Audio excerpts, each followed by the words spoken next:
पर रे बालक के स्वभाव तू सूद मुख कर ही न काऊ।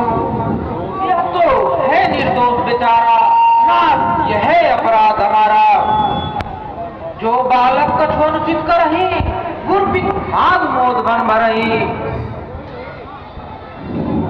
अच्छा, तो मैं तुम दोनों की चालाकी